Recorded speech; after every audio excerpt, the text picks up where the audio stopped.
Қазақ спортының тарихы тым тереңде жатыр. Сонау жаугершілік заманда жекпе-жекте қарсыласқа дес бермеген батыр бабаларымыздың жолын бейбіт күнде спортшыларымыз жалғастырды. Спорт әлеміне қазақ атын шығарған күш атасы Қажымұқан. Бертін келе желмен жарысқан Ғұсман Қосанов пен Әмин Тұяқовтар аузымен құс түстеген талай жүйріктің алдын ұрап, қазақ жастарының тізгінін ұстады. Ғұсман екеуміз 1965 жылы Киевте болған алыптар сайысы деп аталады. СССР менен Американың матчы болған. Міне сол матчта біз Американың олимпийский чемпиондарды ұттық. Эстафетадан. Жаңа СССРның жаңа рекордын қойдық. Міне сонда бізге барлығымызға жалпы заслуженный еңбек сіңірген спорт шебері деген атақты олимпиаданы жеңгендерге беріледі. Міне Николай Политика, маған, Еділ Азолинге, Үсігінге СССРға еңбек сіңірген спорт шебері деген атақ берді. Одақ чемпионатында топ жарған дарабоздарды айтпағанда, сол кезеңде әлем шыңын бағындырып, жүлдеге ілінген Әлжан Жармұхамметов, Нелли Ким, Жақсылық Үшкембіров, Шәміл Серіков, Серік Қонақбаев, Виктор Демяненко, Александр Асанов, олардың ізін басқан Дәулет Тұрлыханов, Анатолий Храпатай сынды өзге де танымал тұлғалардың ерліктері тәуелсіз елдің жастарына үлгі өнеге болды.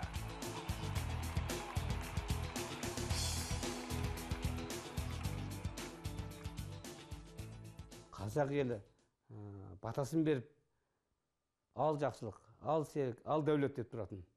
Соның намыстың бермей, ал Тағала кешірсін, кілемде, сол жерде жеймін, болмаса өлем дегенге дейін біз сондай ұранмен шықтық.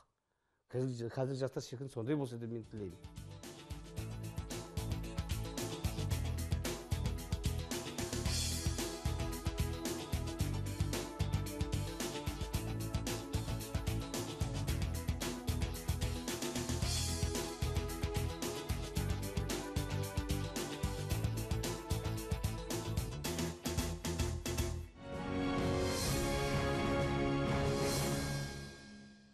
Әр мемлекеттің спорттық әлеуеті 4 жылда бір өтетін, жарыс біткеннің аламаны саналатын Олимпиада ойындарындағы жетістігімен бағаланатыны белгілі. Сонау 90-шы жылдардың басында Кеңес одағы ыдырап, дербестігін алған елдердің барлығы тоқырауға ұшырады. Тәуелсіздіктің таң атқан тұсында қазақ спорты да сондай қиын қыстау кезеңді бастан кешірді. 1992 жылы Испанияның Барселона қаласында жалауы желбіреген жазғы ойындарда енді ғана тұсауын кескен сәбидей тәй-тәй басқан қазақ елі дүбірлі додаға жеке құрамасын жасақтап қоса алмады. Бұғанасы бекей қоймаған елдің спортшылары ТМД-ның намысын қорғады. Қазақстанның егемен ел ретінде қатысқан тұңғыш жазғы олимпиадасы бұл 1996 жылғы Атлантадағы ойындар болатын. Алғашқы қадам қарымды болды. ақш-та 3 алтын, 4 күміс, 4 қола жүлде олжалаған қазақ елі жалпы командалық есепте 197 мемлекеттің арасынан 24-ші орынға тұрақтады. Кейіннен кәсіпқой шаршалаңда талай мықтының мысын басып, Балқаш барысы атанған Василий Жиров әуесқойлар арасында ең ірі жеңісіне Атлантада қол жеткізген еді. Олимпиада чемпиондығымен бірге ең үздік боксшыға берілетін Вал Баркер кубогын қоса қанжығалады. Сондай-ақ алыстағы Америкада қазіргі 5 сайыстан Александр Паригин мен грек-рим күресінен Юрий Мельниченко алтын тұғырға көтерілді.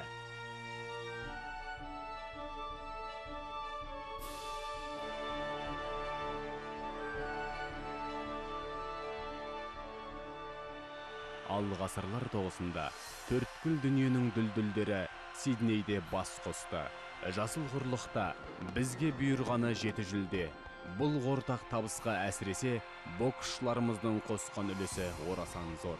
4 бірдей қазақ жігітінің финалда өнер көрсетуі бұрын соңды болмаған оқиға, тіпті оны қайталау әлі күнге арман боп келеді.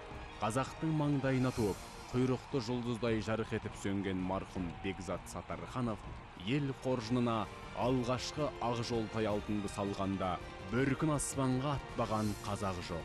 Өйткені бұл 20 жыл сарыла күткен сары алтын еді. Өзімде Сиднейде болдым. Бүкіл жаңағы әр ойынын көрдім. Әрине, ол бір үлкен тарих. Сол Ермахан екеуінің шыққаны ол ұмытылмайтын, бүкіл қазақ жастарына үлгі ретінде 20 жылдан кейін сол жастар шықты. Енді марқұм Саттарханов бір ағып тұрған бір жұлдыз болып та кетті. Бұл жерде тек Аллаға ғана сыйынып, және әке-шешемнің кетіп шығарып салып баратқанда, ал Бекзат, Құда қаласа, қазақтың бір чемпионы болшы деп мен шығарып салған сол сөздер есімде қалды. Бұрын болмаған ғой, қазақ балалардан былай олимпийский чемпион бокстан деген. Сол кезде арман болатын. Сол кезде бүкіл сол, енді ішіңдегін айтасың ғой. Бекзат, жаным былай, сен бірінші қазақсың неке, олимпиадада ұту керексің дегендей. Сен ұтсаң, сенің бізде ұтыс бола береді. Жетістікке жете береміз деген сондай ой болды. Араға 20 жыл салып, жақсылық пен Шәміл ағаларының жетістігін қайталаған Бекзаттың жеңісті жолын құрама капитаны Ермахан Ибраимов жалғастырып, қалың елін көл көсір қуанышқа бөледі. Ақтық сында әлем чемпионы румындық боксшы Симеонмен болған тартысты текетіресте тектілік танытқан Ермахан Атлантадағы қоласын алтынға айырбастады. Ал Болат Жұмаділов пен Мұхтархан Ділдебеков қоржынымызға қос күміс салды. 100 метрге кедергілер арқылы жүгіруде алдына жан салмаған желаяқ қызымыз Ольга Шишигинаның жетістігін қайталауда нәзік жанды спортшыларымызға әзірге бұйырмай тұр. Жуырда ғана жайсыз жағдайға тап болып, үлкен спорттағы карьерасын аяқтауға мәжбүр болған атақты велошабандозымыз Александр Винокуров Австралия тас жолында алтынға сынық сүйем жетпей қалған болатын. Белгілі еркін күрес шебері Ислам Байрамуков та Олимпиада күмісіне осы Сидней боз кілемінде қол созды. 199 елдің спортшылары қатысқан сында қазақ құрамасы 22-ші орыннан бой көрсетті. Бұл тәуелсіз Қазақстанның Олимпиада ойындарындағы ең үздік нәтижесі.